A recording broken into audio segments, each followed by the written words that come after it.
I actually think that the biggest, obviously these are all smaller films, but I think that the biggest film, purely because of the presence of Timothy Chalamet this week, would be Bones and All. So Sharon, hang on, you saw that in the cinema? Yeah. That's a Netflix film. It's going to be on Netflix pretty Yeah. soon. Oh wow, cool. Okay, cool. So cool. Tell us about Bones and All, because Bones and All has snuck into this weird little window that we're beginning to get, where a film's in cinemas for like a week before it shows up on a streaming platform. So, so tell us about Bones and All. This Bones and can, All. yes, I think the basic premise of it, I can't not help but spoil because it's all in the trailer. yeah, So basically, there is a group of people who are called eaters, and eaters are people who devour other people.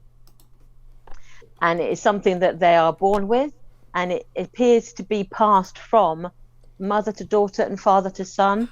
So the chances of you becoming an eater has increased if one of your ancestors or your predecessors are an eater as well. Yeah. Yep. So yeah, eaters are people who devour other people. They never use the word cannibal. It's never mentioned in the film. It's described you are an eater. And so it starts off with this young girl. We don't know this about her at the beginning. You see, she's just an ordinary teenage girl who is slightly, her life is being sort of confined by her dad. He has quite strict curfews. He's quite strict about where she goes and what she does and who she meets. And the first time you meet her, she's sort of at high school and she's meeting up with a friend and she's saying, oh yeah, we're having a party at my house.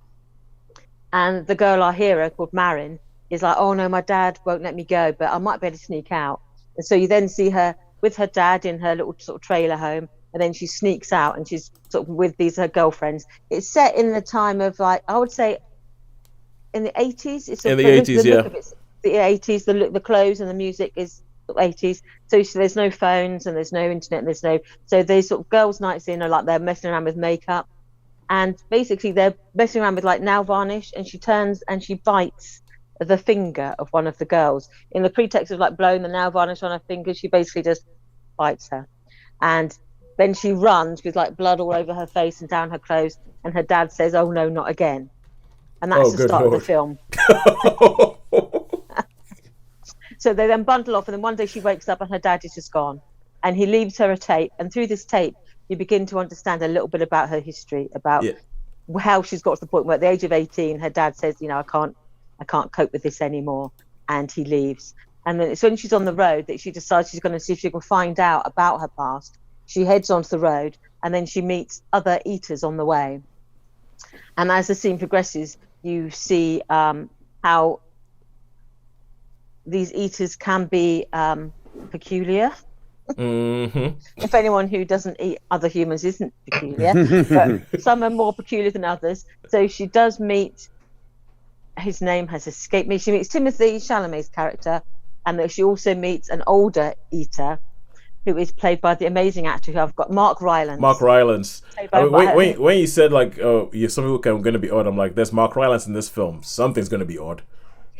Yeah, so he's a much older man. He's a man who's probably lived most of his life on his own, because you find out that most eaters are solitary creatures by their nature, the fact that they have to keep moving on because they devour people, and when people go missing other people notice. So you get the feeling that they are solitary by nature, so when they do meet each other there's something strange happens. And so this story is about this young girl, Marin, who's 18, who does like a cross-country journey, and she meets Sully, played by Mark Rylance. She meets Leon, called Timothy Chalamet, and other eaters that we encounter along the way as well. Okay, Sharon, I'm not sure if it's just the way you're telling it, but I'm picking up dark comedy vibes. I'm not sure if that's the way that it's done, or whether it's just the way you're relating the story. There is some dark humor in there because it is, and there is some sort of grotesquerie in there.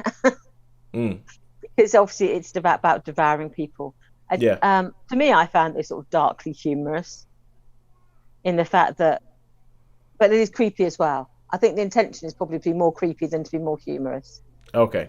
I found there's some of it was darkly comic. The fact that, hey, these eaters are really creepy people. Yeah, no kidding. Who eat people. All right. So, what did you think of the film? I thought it was well done. part of me thinks it's a little bit of fur coat, no knickers, to use that horrible expression. So what was Well, I that? quite like it. Fur coat, no knickers. Oh yeah, gotcha. So it's it looks good, it's impressive, and you get the feeling that it's really they want you to think that it's quite deep, but when you sort of take off that premise, they eat people. There's probably not a lot there. So in terms of it being, a nuanced film, not really. I think it wants to be, and it's probably about identity, and there's probably symbolism there about sort of devouring as a symbolic of something else. But I didn't find it. So it to me is just like a teenage horror story. So I thought it was good. It's well done, but not as probably deep as they want to think it is. It is based on a book which I haven't read, so maybe the book might shed more light on it, and you do get to understand the meaning of Bones and All, of why the film was called that. So I would basically give it a 3. I think it could be a 4 to some people, because I think the look of it is very good. I mean, I liked the color palette. I liked the way it was quite just, even though it's described as like a horror, it was quite discreet. Yeah, You don't it wasn't like The Walking Dead where you've got like an arm where they're like munching it like sweet corn. It was, you sort of see a lot of blood and they're just like, all a bit furtive about it. And so apart from like the scenes of them covered in blood, you don't actually see them like eating like raw liver or anything. So it's quite discreetly filmed. So I thought it was quite beautifully shot. Well, I would give it a 4 for its appearance, but probably 3 for its content. So it is directed by Luca Guadagnino, who is known for like the look. He did Call Me by Your Name, and he did a TV show that was he is, I think cinematography is like a real thing, and he's more of a contemplative director. So yeah, I would be surprised if it ended up being like Friday the 13th, the 15th film or anything like that. But the only thing I did find it slightly distracting for me was, as Johnny, I think you probably would get it instantly, but when they went to a different state, they would put the 2-letter abbreviation up. So if they were in, I think one state was like Ohio, I think. So it had like OH. Yeah. You just had the OH, and then I was thinking, I think that's Ohio. But whenever they did that, I had to like work out what state it was in. So to me, it was slightly distracting. So I was thinking, where's that one? And I thought like there was one with like beginning with N. So I'm thinking, if it's N, I think it was NK or NB or something. It was Nebraska. Like, that's probably Nebraska. So I was thinking, what's part of, and so in my head I was doing like a mini geography lesson, because it wasn't instant. It's like when they put on the films like London, England, they like spell it out. And I must assume that everybody knows all the American states, because I was watching this thinking, I don't know what state you mean. I used to. It sounds like all the Midwest sort of areas. So they've also travelling around this south to mid, I think. I'd quite probably middle. If they had a little map that propped up and showed you where the state was and gave you its name. Oh no, come on, Holly. This is Hollywood. This is America. They just assume everybody knows about their stuff because their stuff is important, isn't it? And nobody else's stuff is. Even some English dudes like me, I used to be able to name every state and every, what their flower was, what their the nickname was. I mean, I expect Tozen. If I was to say, like the first state of America, what's the first state known as the first state, or stuff like that? The first state is. Any idea? Do you want to have a quick guess before Texas? I know we're diverting? No, not Texas.